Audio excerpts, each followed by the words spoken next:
स्वर्ग और नरक में ले जाने वाले धर्माधर्म का निरूपण। पार्वती जी ने कहा, भगवन सर्वभूतेश्वर देव दानव वंदित विभो, मुझे मनुष्यों के धर्म और अधर्म के विषय में संदेह है। देव, आप उसका समाधान कीजिए। देहधारी जीव सदा मन, वाणी और क्रिया रूप त्रिविध बंधनों द्वारा बंधते हैं। फिर किन साधनों से किस प्रकार उनकी मुक्ति होती है, यह बताइए।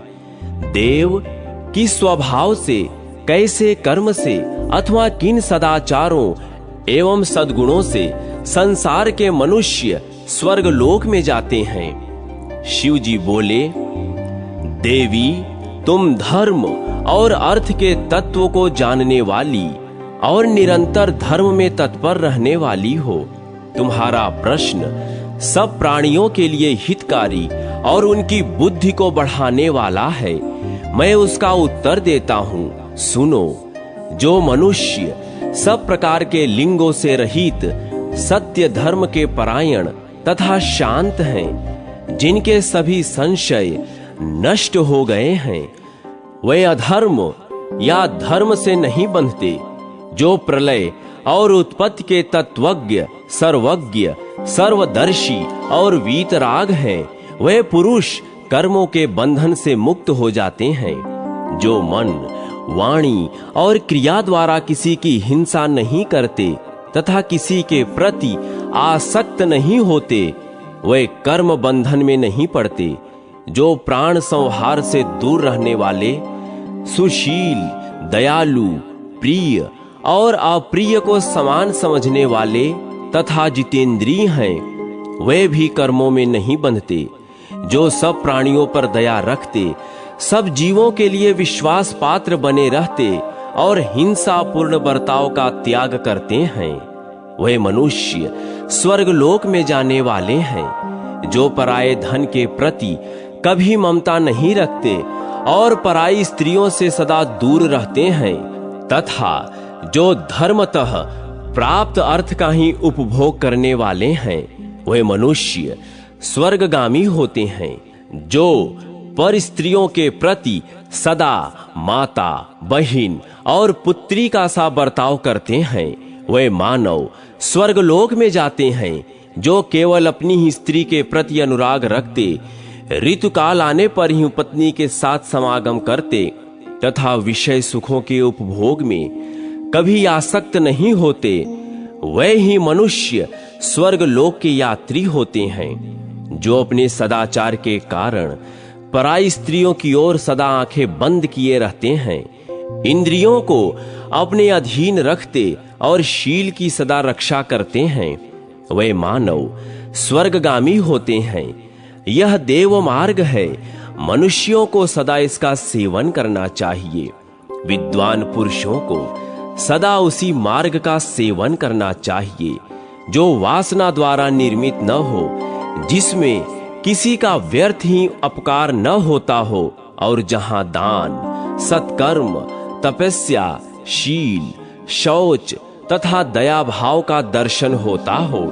स्वर्ग मार्ग की इच्छा रखने वाले पुरुषों को इसके विपरीत मार्ग का आश्रय नहीं लेना चाहिए। जो अपने अथवा दूसरे के लिए अधर्म युक्त बातें नहीं कहते और कभी झूठ नहीं बोलते, वे मनुष्य स्वर्गलोक में जाते हैं।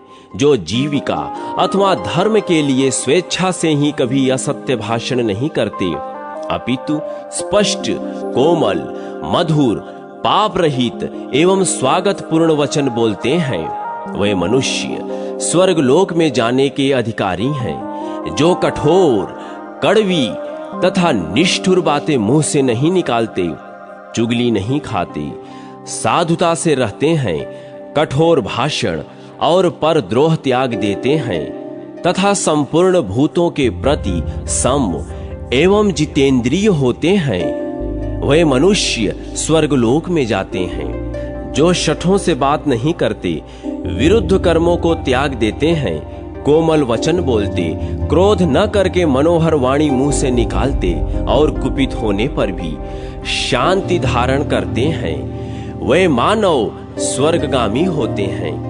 देवी, यह वाणी द्वारा पाला जाने वाला धर्म है। शुभ तथा सत्य गुणों वाले विद्वान मनुष्यों को सदा इसका सेवन करना चाहिए। कल्याणी, मानसिक धर्म से युक्त मनुष्य सदा स्वर्ग में जाते हैं। मैं उनका वर्णन करता हूं, सुनो।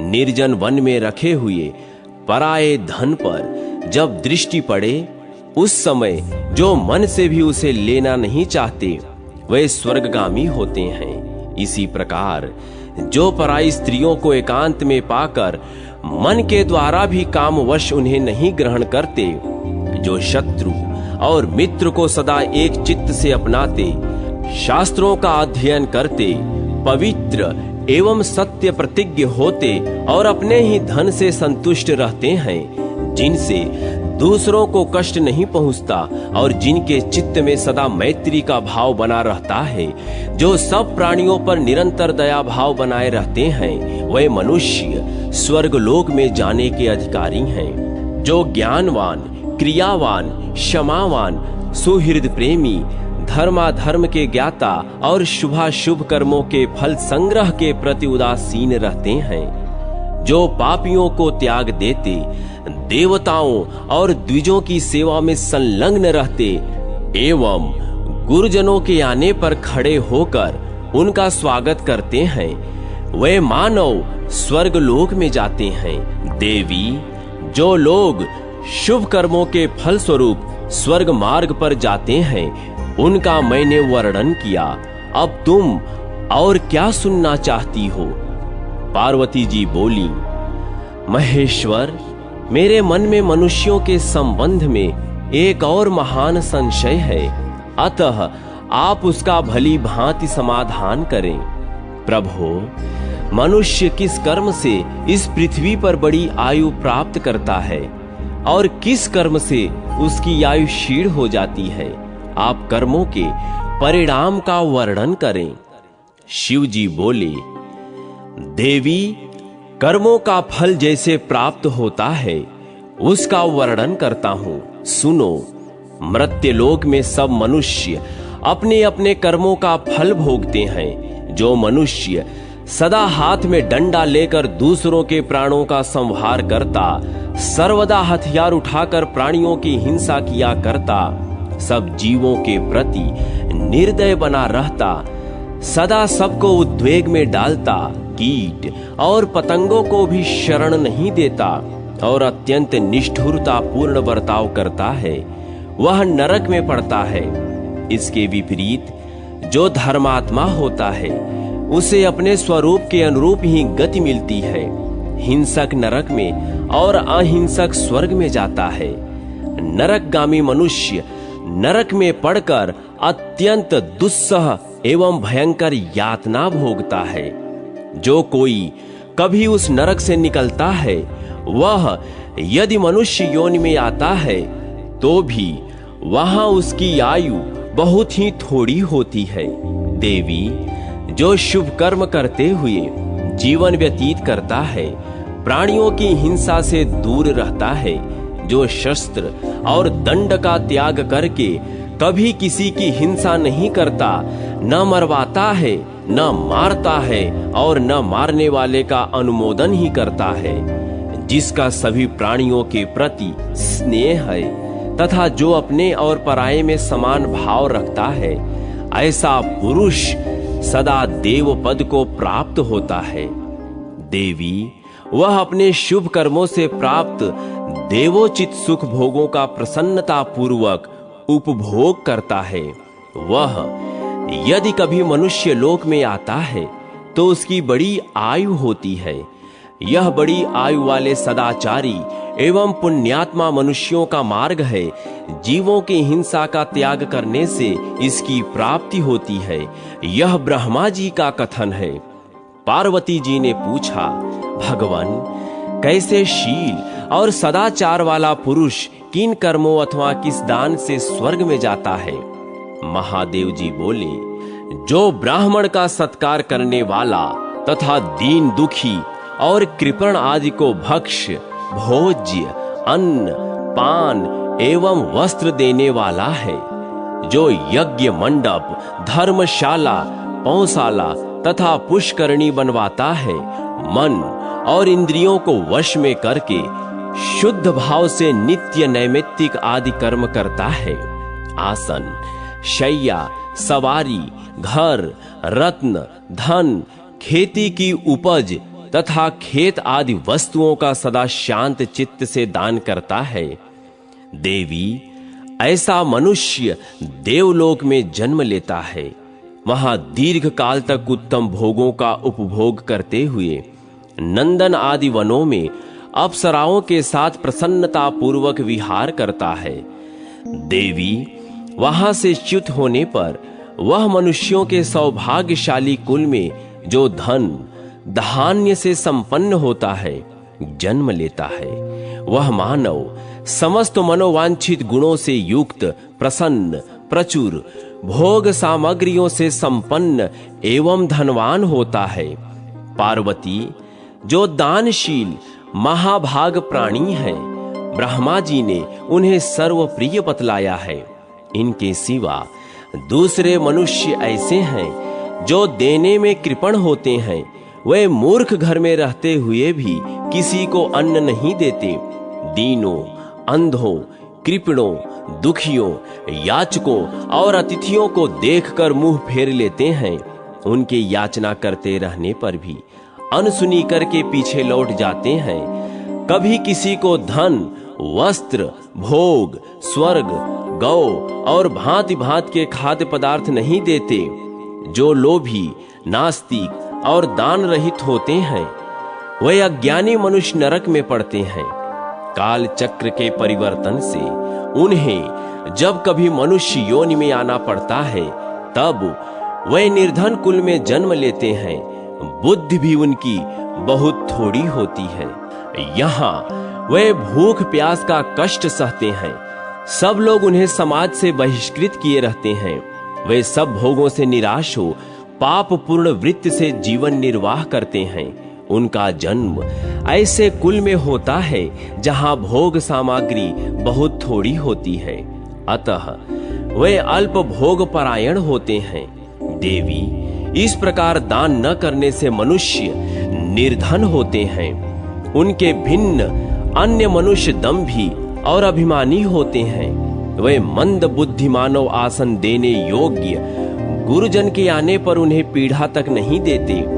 जिन्हें स्वयं किनारे हटकर जाने के लिए मार्ग देना उचित है, उनके लिए वे अज्ञानी मार्ग नहीं देते। जो लोग अर्घ्यपान देने योग्य हैं, उनका वे विधि पूर्वक पूजन नहीं करते। उन्हें पाद्य अथवा आचमनीय भी नहीं देते। अभीष्ट एवं श्रेष्ठ गुरुजन से भी प्रेम पूर्वक वार्तालाप नहीं करते। अभिमान के साथ ही बढ़े हुए लोभ के वशीभूत होकर वे माननीय पुरुषों का भी अनादर और बड़े बूढ़ों का तिरस्कार करते हैं। देवी, ऐसे स्वभाव वाले सभी मनुष्य नरक में जाते हैं। यदि वे कभी उस नरक से छुटकारा पाते हैं तो बहुत वर्षों तक अन्यान्य योनियों में भटकने के बाद घृणित, अज्ञानी, चांडाल आदि के निंदित कुल में जन्म पाते हैं। गुरुजनों और वृद्ध पुरुषों को संताप देने वाले लोगों की यही गति होती है। जो न दंभी हैं, न मानी हैं, जो देवता और अतिथियों का पूजक, लोक पूज्य, सबको नमस्कार करने वाला, मधुर भाषी, सब प्रकार की चेष्टाओं से दूसरों का प्रिय करने वाला, समस्त प्राणियों को सदा प्रिय मानने वाला, द्वेष रहित, प्रसन्न मुख, कोमल स्वभाव, सबसे स्वागत पूर्वक स्नेहमय वचन बोलने वाला, प्राणियों की हिंसा न करने वाला, श्रेष्ठ पुरुषों का विधिवत सत्कार पूर्वक पूजन करने वाला, मार्ग देने योग्य पुरुषों को मार्ग देने वाला, गुरु पूजक और अतिथि को अन्न भाग का अग्रभाग अर्पित करने वाला, ऐसा पुरुष स्वर्ग में जाता है। मनुष्य अपने किए हुए कर्मों का फल स्वयं ही भोगता है। यह साक्षात ब्रह्मा जी का बताया हुआ धर्म है जिसका मैंने वर्णन किया। जिसका आचरण निर्दयता पूर्ण होता है, जो सब प्राणियों के मन में भय उपजाता है, हाथ, पैर, रस्सी, डंडा, ढेला, खंभा अथवा अन्य साधनों से जीवों को कष्ट देता है, हिंसा के लिए उद्वेग पैदा करता है, जीवों पर आक्रमण करता और उन्हें उद्विग्न बनाता है, ऐसे स्वभाव और आचरण वाला मनुष्य नरक में पड़ता है। वह यदि काल क्रम से मनुष्य योनि में जाता है तो अधम कुल में जन्म लेता है, जहां उसे नाना प्रकार की बाधाएं और क्लेश सहन करने पड़ते हैं। वह अधम मनुष्य अपने किए हुए कर्मों के फलस्वरूप सब लोगों का द्वेष पात्र हो जाता है। इसके विपरीत जो सब प्राणियों को दयापूर्ण दृष्टि से देखता है, सबके प्रति मैत्री भाव रखता है, पिता के समान निर्वैर होता है, दयालु होने के कारण प्राणियों को न डराता है और न मारता ही है, जिसके हाथ पैर वश में होते हैं, जो संपूर्ण जीवों का विश्वास पात्र है, रस्सी, डंडा, ढेला अथवा अस्त्र शस्त्र से किसी भी जीव को उद्वेग नहीं पहुंचाता, शुभ कर्म करता और सब पर दया रखता है, ऐसे शील और आचरण वाला मनुष्य स्वर्ग में जाता है। वहां देवताओं की भांति वह दिव्य भवन में सानंद निवास करता है। वह यदि पुण्य क्षय के पश्चात मर्त्यलोक में आता है तो मनुष्यों में क्लेश रहित एवं निर्भय होता है।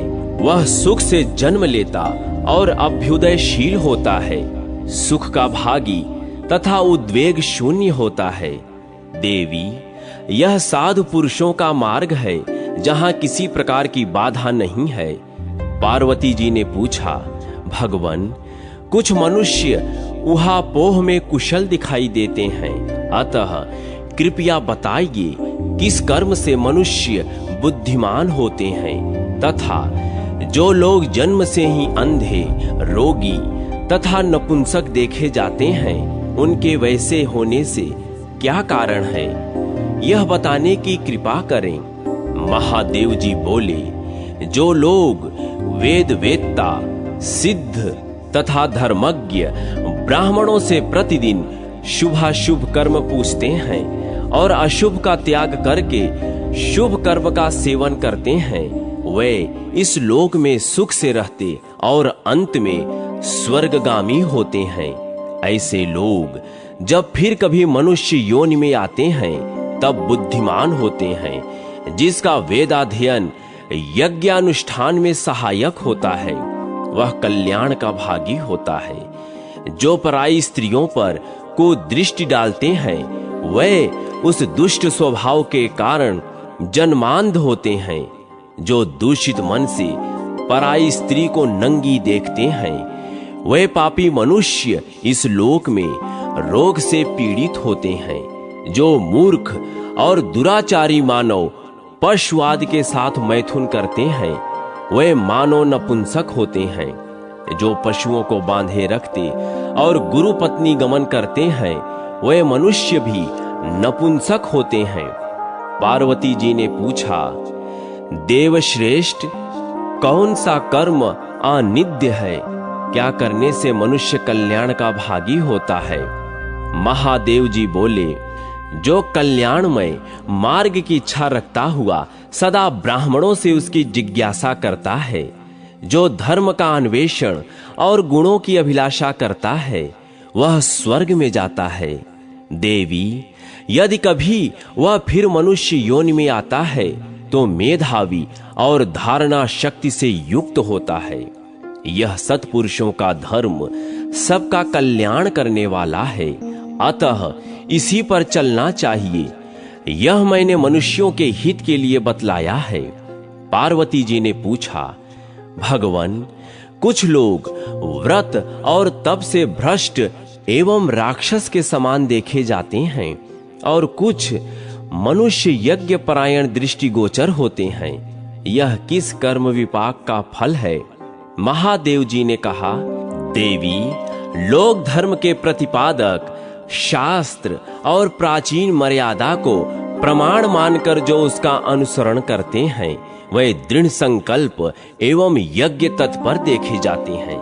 परंतु जो मोह के वशीभूत हो अधर्म को ही धर्म बताते हैं वे व्रत और मर्यादा का लोप करने वाले मानव ब्रह्म राक्षस होते हैं।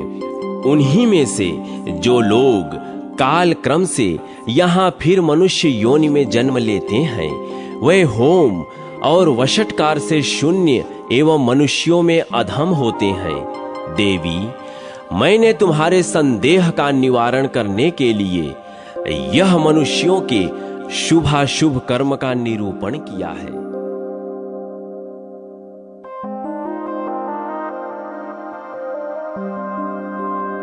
भगवान वासुदेव का महात्म्य। व्यास जी कहते हैं, जगन माता पार्वती अपने स्वामी की कही हुई सब बातें आदि से ही सुनकर बहुत प्रसन्न हुई। उस समय वहां तीर्थ यात्रा के प्रसंग से जो मुनि उस पर्वत पर गए थे उन्होंने भी शूलपाणि महादेव जी का पूजन और प्रणाम करके सब लोगों के हित के लिए प्रश्न किया। मुनियों ने कहा, त्रिलोचन, आपको नमस्कार है। इस रोमांचकारी महाभयंकर संसार में अज्ञानी पुरुष चिरकाल से भटक रहे हैं। वे जन्म मृत्यु रूपी संसार बंधन से किस उपाय से मुक्त हो सकते हैं, बताइए, हम यही सुनना चाहते हैं। महादेव जी बोले, द्विजों, कर्म बंधन में बंधकर दुख भोगने वाले मनुष्यों के लिए मैं भगवान वासुदेव से बढ़कर दूसरा कोई उपाय नहीं देखता।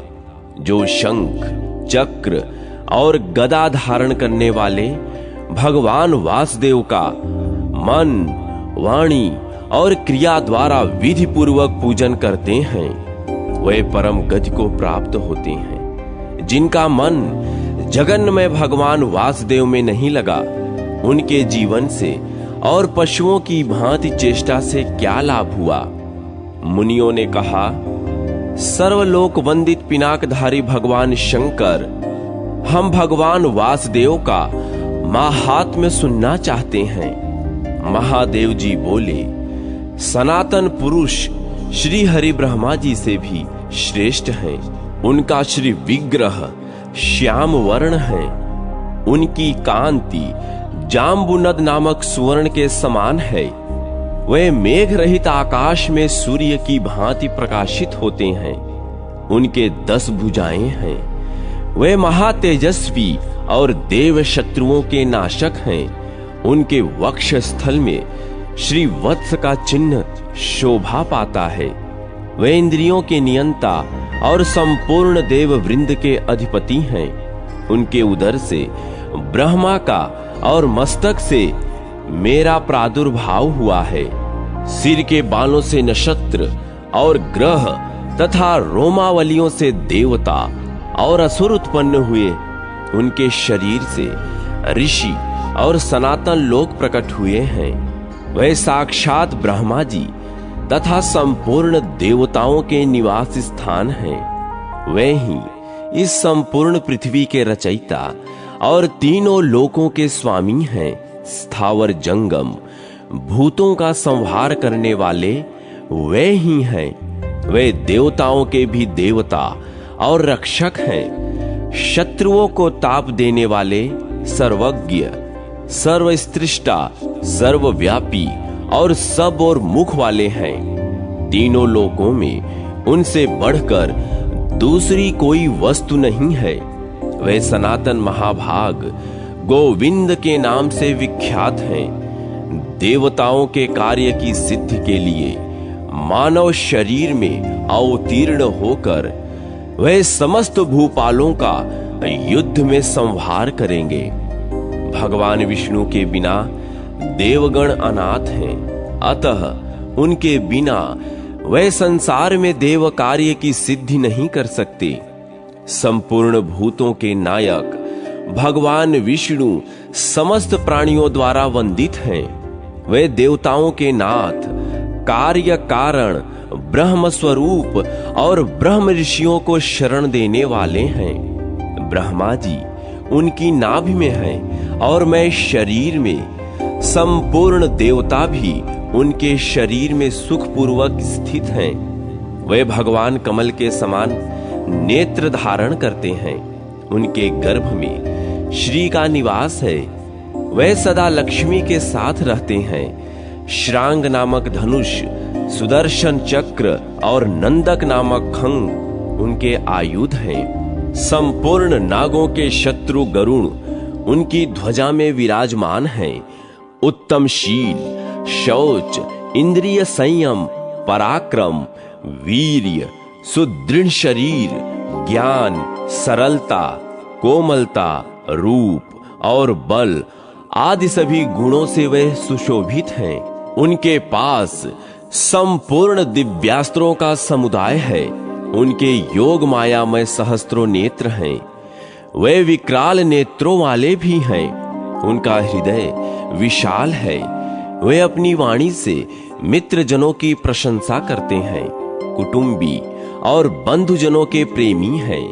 क्षमाशील, अहंकार शून्य और वेदों का ज्ञान प्रदान करने वाले हैं। वे भयातुरों के भय का अपहरण और मित्रों के आनंद की वृद्धि करने वाले हैं। समस्त प्राणियों को शरण देने वाले और दीनों के पालक हैं।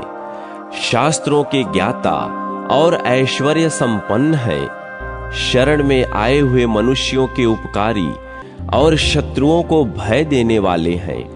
नीतिज्ञ, नीति संपन्न, ब्रह्मवादी, जितेंद्रिय और उत्कृष्ट बुद्धि से युक्त हैं। वे देवताओं के अभ्युदय के लिए महात्मा मन के वंश में अवतार लेंगे। उस अवतार में वे ब्राह्मणों का सत्कार करने वाले ब्रह्म स्वरूप और ब्राह्मणों के प्रेमी होंगे। यदकुल में अवतीर्ण भगवान श्री कृष्ण राजगृह में जरासंध को जीतकर उसकी कैद में पड़े हुए राजाओं को छुड़ाएंगे। पृथ्वी के समस्त रत्न उनके पास संचित होंगे। वे अत्यंत पराक्रमी होंगे। भूतल पर दूसरा कोई वीर उन्हें पराक्रम द्वारा परास्त न कर सकेगा। वे विक्रम से संपन्न समस्त राजाओं के भी राजा और वीर मूर्ति होंगे।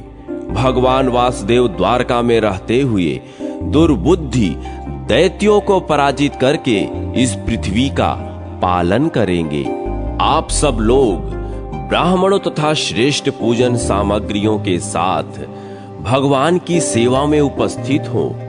सनातन ब्रह्मा जी की भांति उनका यथा योग्य पूजन करें। जो मेरा तथा पितामह ब्रह्मा का दर्शन करना चाहता हो, उसे परम प्रतापी भगवान वासुदेव का दर्शन अवश्य करना चाहिए। उनका दर्शन होने से मेरा भी दर्शन हो जाता है। इसमें कोई अन्यथा विचार नहीं करना चाहिए। तपोधनो, भगवान वासुदेव ही ब्रह्मा हैं, ऐसा जानो। जिन पर कमल नयन भगवान विष्णु प्रसन्न होंगे, उन पर ब्रह्म सहित संपूर्ण देवता भी प्रसन्न हो जाएंगे। संसार में जो मानव भगवान केशव की शरण लेगा, उसे कीर्ति, यश और स्वर्ग की प्राप्ति होगी। इतना ही नहीं, वह धर्मात्मा होने के साथ ही धर्म का उपदेश करने वाला आचार्य होगा। महातेजस्वी भगवान विष्णु ने प्रजा वर्ग का हित करने की इच्छा से धर्मानुष्ठान के लिए कोटि कोटि ऋषियों को उत्पन्न किया। वे सन्नत कुमार आदि ऋषि गंधमादन पर्वत पर विधि पूर्वक तपस्या में संलग्न रहे। इसलिए धर्मज्ञ एवं प्रवचन कुशल भगवान विष्णु सबके लिए नमस्कार करने योग्य हैं। वे वंदित होने पर स्वयं वंदना करते हैं और सम्मानित होने पर स्वयं भी सम्मान देते हैं। जो प्रतिदिन उनका दर्शन करता है, उस पर वे भी सदा कृपा दृष्टि रखते हैं। जो उनकी शरण में जाता है, उसकी ओर वे भी बढ़ आते हैं। जो उनकी अर्चना करता है, उसकी वे भी सदा अर्चना करते हैं। इस प्रकार आदिदेव भगवान विष्णु अनित्य हैं। साधु पुरुषों ने उनकी आराधना के लिए बड़ी भारी तपस्या की है। देवताओं ने भी सनातन देव श्री हरि का सदा ही पूजन किया है। भगवान के अनुरूप निर्भयता से युक्त हो उनकी शरण में जाकर उनकी आराधना में मन लगाया है। संपूर्ण द्विजों को ये चाहिए कि वे मन, वाणी और क्रिया द्वारा भगवान देवकी नंदन की सेवाओं में उपस्थित हों, यत्न पूर्वक उनका दर्शन और नमस्कार करें। मुनिवरों, मैंने इसी मार्ग का अनुष्ठान किया है। उन सर्व देवेश्वर भगवान का दर्शन कर लेने पर संपूर्ण देवताओं का दर्शन हो जाता है। उन महावराह रूपधारी सर्वलोक पितामह जगतपति भगवान विष्णु को मैं नित्य प्रति प्रणाम करता हूं। उन्हीं श्री कृष्ण के बड़े भाई हलधर बलराम जी होंगे, जिनका श्वेत गिरि के समान गौर वर्ण होगा। इस पृथ्वी को धारण करने वाले शेषनाग ही उनके रूप में अवतीर्ण होंगे। वे भगवान शेष बड़ी प्रसन्नता के साथ सर्वत्र विचरण करते हैं। वे अपने फण से पृथ्वी को लपेट कर स्थित हैं। ये जो भगवान विष्णु कहलाते हैं, वे ही इस पृथ्वी को धारण करने वाले भगवान अनंत हैं। जो बलराम हैं, वही समस्त इंद्रियों के स्वामी धरणीधर अच्युत हैं। वे दोनों पुरुष सिंह दिव्य रूप एवं दिव्य पराक्रमी हैं। उन दोनों का दर्शन और आदर करना चाहिए। वे क्रमशः चक्र और हल धारण करने वाले हैं।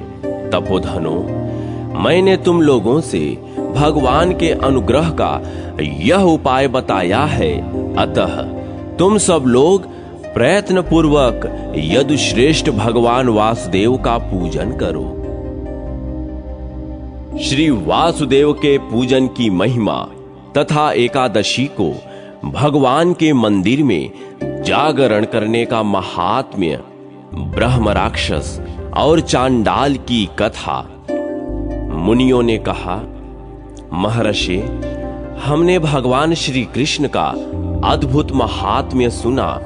वह सब पापों को दूर करने वाला, पुण्यमय, धन्य एवं संसार बंधन का नाश करने वाला है। महामुने, श्री वासुदेव के पूजन में संलग्न रहने वाले मनुष्य उनका विधि पूर्वक भक्ति भाव से पूजन करके किस गति को प्राप्त होते हैं? व्यास जी बोले, मुनिवरों, तुमने बहुत अच्छी बात पूछी है। यह वैष्णवों को सुख देने वाला विषय है। ध्यान देकर सुनो। वैष्णवों के लिए स्वर्ग और मोक्ष दुर्लभ नहीं है। वैष्णव पुरुष जिन जिन दुर्लभ भोगों की अभिलाषा करते हैं, उन सब को प्राप्त कर लेते हैं। जैसे कोई पुरुष कल्प वृक्ष के पास पहुंच जाने पर अपनी इच्छा के अनुसार फल पाता है, उसी प्रकार भगवान श्री कृष्ण से संपूर्ण अभीष्ट वस्तुओं की प्राप्ति होती है। भक्त मनुष्य श्रद्धा और विधि के साथ जगत गुरु भगवान वासुदेव का पूजन करके धर्म, अर्थ, काम और मोक्ष चारों पुरुषार्थों के फलस्वरूप स्वयं भगवान को प्राप्त कर लेते हैं। जो लोग सदा भक्ति पूर्वक अविनाशी वासुदेव की पूजा करते हैं, उनके लिए तीनों लोकों में कुछ भी दुर्लभ नहीं है। संसार में वे मनुष्य धन्य हैं जो समस्त मनोवांछित फलों के देने वाले सर्व पापहारी श्री हरि का सदा पूजन करते हैं। ब्राह्मण, क्षत्रिय, वैश्य, स्त्री, शूद्र और अंत्यज्य सभी सुरश्रेष्ठ भगवान वासुदेव का पूजन करके परम गति को प्राप्त होते हैं। दोनों पक्षों की एकादशी को उपवास पूर्वक एकाग्र चित्त हो विधि पूर्वक स्नान करके धुले हुए वस्त्र पहने, इंद्रियों को अपने काबू में रखें और पुष्प, गंध, धूप, दीप, नैवेद्य, नाना प्रकार के उपहार, जप, होम, प्रदक्षिणा, भांति भांति के दिव्य स्तोत्र, मनोहर गीत, वाद्य, दंडवत प्रणाम तथा जय शब्द के उच्चारण द्वारा श्रद्धा पूर्वक भगवान विष्णु की विधिवत पूजा करें। पूजन के पश्चात रात्रि में जागरण करके श्री कृष्ण का चिंतन करते हुए उनकी कथा वार्ता करें अथवा भगवत संबंधी पदों का गान करें। यों करने वाला मनुष्य भगवान विष्णु के परम धाम को जाता है, इसमें तनिक भी संदेह नहीं है। मुनियों ने पूछा, महामुने, भगवान विष्णु के लिए जागरण करके गीत गाने का क्या फल है, उसे बताइए। उसका श्रवण करने के लिए हमारे मन में बड़ी उत्कंठा है। व्यास जी बोले, मुनिवरों, भगवान विष्णु के लिए जागरण करते समय गान करने का जो फल बताया गया है उसका क्रमशः वर्णन करता हूं। सुनो। इस पृथ्वी पर अवंती नाम से प्रसिद्ध एक नगरी थी, जहां शंख, चक्र और गदा धारण करने वाले भगवान विष्णु विराजमान थे। उस नगरी के किनारे एक चांडाल रहता था जो संगीत में कुशल था। वह उत्तम वृत्ति से धन पैदा करके कुटुंब के लोगों का भरण पोषण करता था। भगवान विष्णु के प्रति उसकी बड़ी भक्ति थी। वह अपने व्रत का दृढ़ता पूर्वक पालन करता था। प्रत्येक मास की एकादशी तिथि को वह उपवास करता और भगवान के मंदिर के पास जाकर उन्हें गीत सुनाया करता था। वह गीत भगवान विष्णु के नामों से युक्त और उनकी अवतार कथा से संबंध रखने वाला होता था। गांधार, षडज, निषाद, पंचम और धैवत आदि स्वरों से वह रात्रि जागरण के समय विभिन्न गाथाओं द्वारा श्री विष्णु का यशोगान करता था। द्वादशी को प्रातः काल भगवान को प्रणाम करके अपने घर आता और पहले दामाद, भांजे और कन्याओं को भोजन कराकर पीछे स्वयं सपरिवार भोजन करता था। इस प्रकार विचित्र गीतों द्वारा भगवान विष्णु की प्रसन्नता का संपादन करते हुए उस चांडाल की आयु का अधिकांश भाग बीत गया। एक दिन चैत्र के कृष्ण पक्ष की एकादशी तिथि को वह भगवान विष्णु की सेवा करने के लिए जंगली पुष्पों का संग्रह करने के निमित्त भक्ति पूर्वक उत्तम वन में गया। शिप्रा के तट पर महान वन के भीतर एक बहेड़े का वृक्ष था। उसके नीचे पहुंचने पर किसी राक्षस ने उस चांडाल को देखा और भक्षण करने के लिए पकड़ लिया। यह देख चांडाल ने उस राक्षस से कहा, भद्र, आज तुम मुझे न खाओ, कल प्रातः काल खा लेना। मैं सत्य कहता हूं, फिर तुम्हारे पास लौट आऊंगा। राक्षस, आज मेरा बहुत बड़ा कार्य है, अतः मुझे छोड़ दो। मुझे भगवान विष्णु की सेवा के लिए रात्रि में जागरण करना है। तुम्हें उसमें विघ्न नहीं डालना चाहिए। ब्रह्म राक्षस, संपूर्ण जगत का मूल सत्य ही है, अतः मेरी बात सुनो।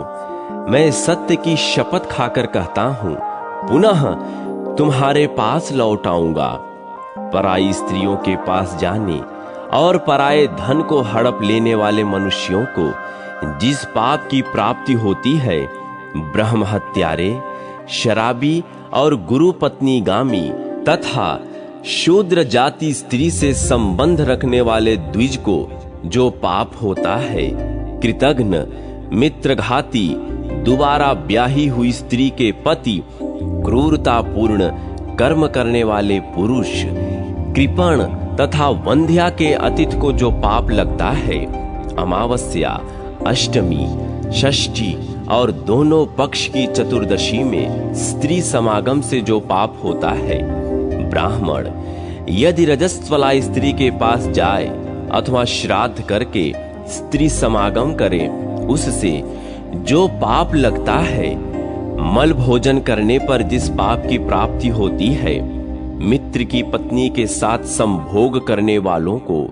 जो दोष प्राप्त होता है, चुगलखोर, दंभी, मायावी और मधुघाती को जिस पाप की प्राप्ति होती है, ब्राह्मण को कुछ देने की प्रतिज्ञा करके फिर उसे न देने वालों को जो दोष लगता है, स्त्री हत्या, बाल हत्या और मिथ्या भाषण करने वालों को जिस पाप का भागी होना पड़ता है, देवता, वेद, ब्राह्मण, राजा, मित्र और साध्वी स्त्री की निंदा करने से जो पाप होता है, गुरु को झूठा कलंक देने, वन में आग लगाने, गौ की हत्या करने, ब्राह्मणाधम होने और बड़े भाई के अविवाहित रहते स्वयं विवाह कर लेने पर जो पाप लगता है, तथा भ्रूण हत्या करने वाले मनुष्यों को जिस पाप की प्राप्ति होती है, अथवा यहाँ बहुत से शब्दों का वर्णन करने से क्या लाभ। राक्षस,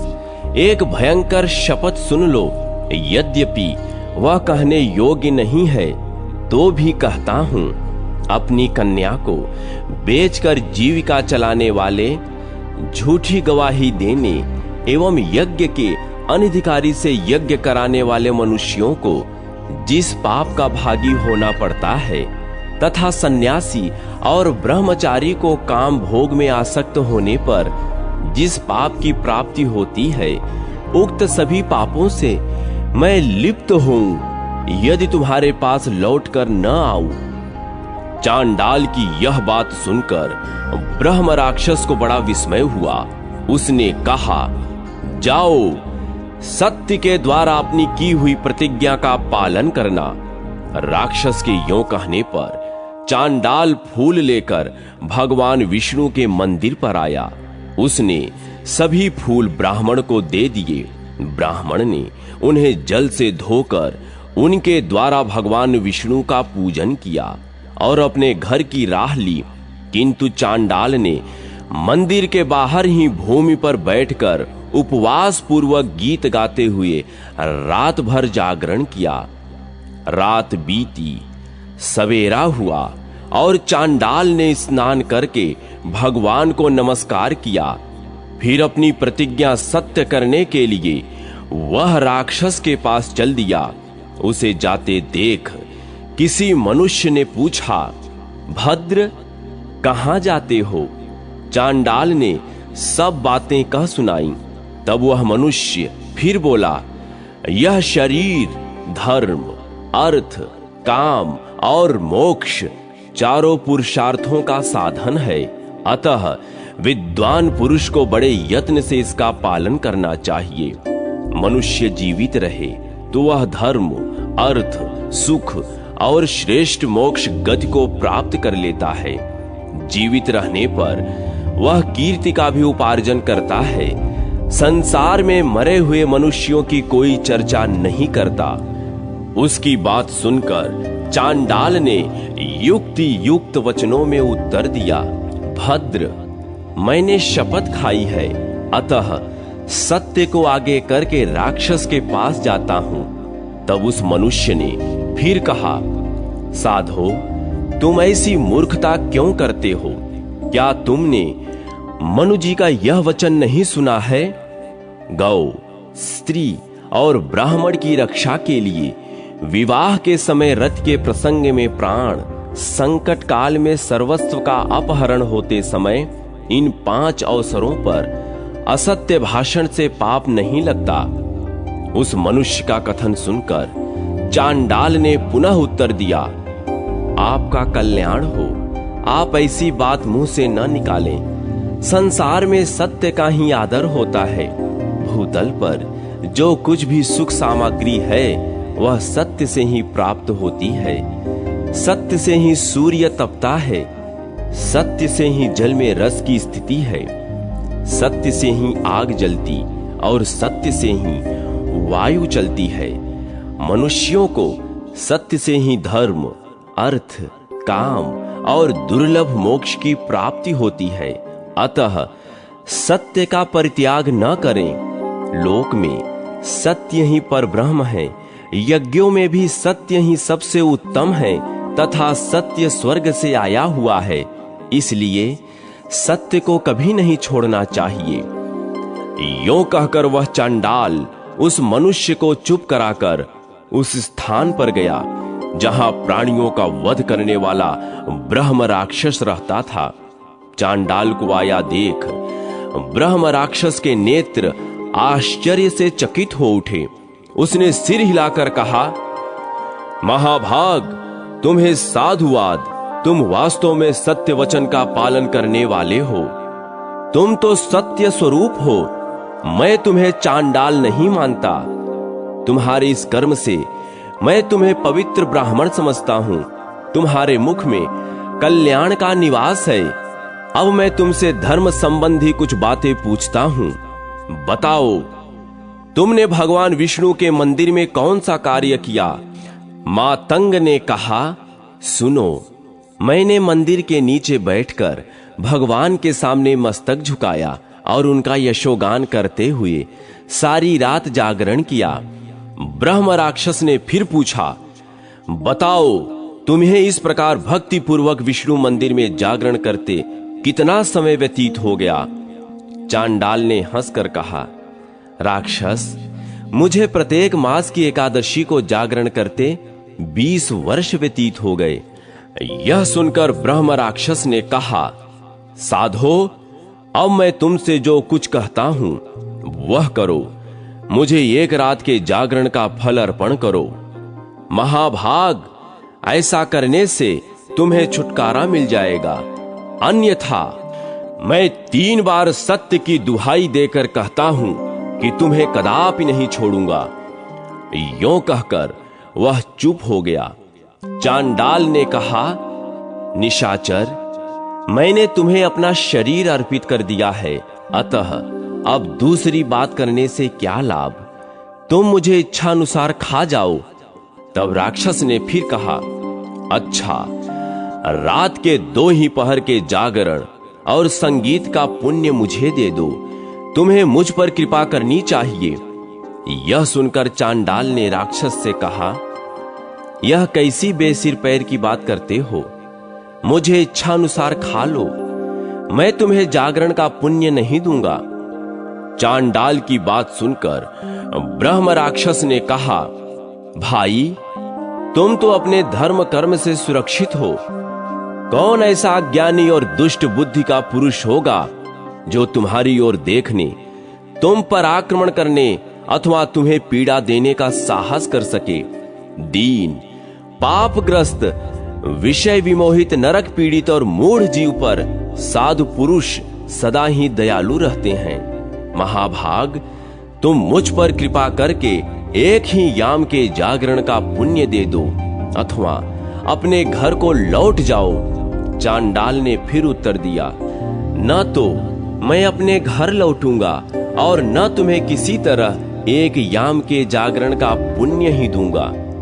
यह सुनकर ब्रह्म राक्षस हंस पड़ा और बोला, भाई, रात्रि व्यतीत होते समय जो तुमने अंतिम गीत गाया हो उसी का फल मुझे दे दो और पाप से मेरा उद्धार करो।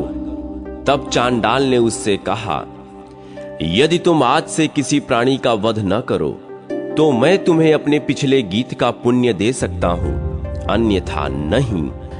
बहुत अच्छा कहकर ब्रह्म राक्षस ने उसकी बात मान ली। तब चांडाल ने उसे आधे मुहूर्त के जागरण और गान का फल दे दिया। उसे पाकर ब्रह्म राक्षस ने चांडाल को प्रणाम किया और प्रसन्न होकर तीर्थों में श्रेष्ठ पृथुदक तीर्थ की ओर चल दिया।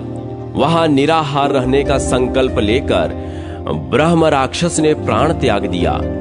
उस गीत के फल से पुण्य की वृद्धि होने के कारण उसका उस राक्षस योनि से उद्धार हो गया। पृथुदक तीर्थ के प्रभाव से दुर्लभ ब्रह्मलोक में जाकर उसने 10,000 वर्षों तक वहां निर्भय निवास किया। अंत में वह जितेंद्रिय ब्राह्मण हुआ और उसे पूर्व जन्म का स्मरण बना रहा। अब चांडाल की शेष कथा कहता हूं, सुनो। राक्षस के चले जाने पर वह बुद्धिमान एवं संयमी चांडाल अपने घर आया।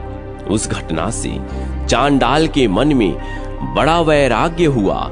उसने अपनी पत्नी की रक्षा का भार पुत्रों पर डाल दिया और स्वयं पृथ्वी की परिक्रमा आरंभ कर दी। कोका मुख से लेकर जहां भगवान स्कंद के दर्शन होते हैं वहां तक गया। स्कंद का दर्शन करके वह धारा नगरी में गया। वहां भी प्रदक्षिणा करके वह पर्वतों में श्रेष्ठ विंध्याचल पर्वत पर जाकर पाप मोचन तीर्थ में पहुंचा। वहां उस चांडाल ने स्नान किया जो सब पापों को दूर करने वाला है। फिर पाप रहित हो उत्तम गति को प्राप्त हुआ।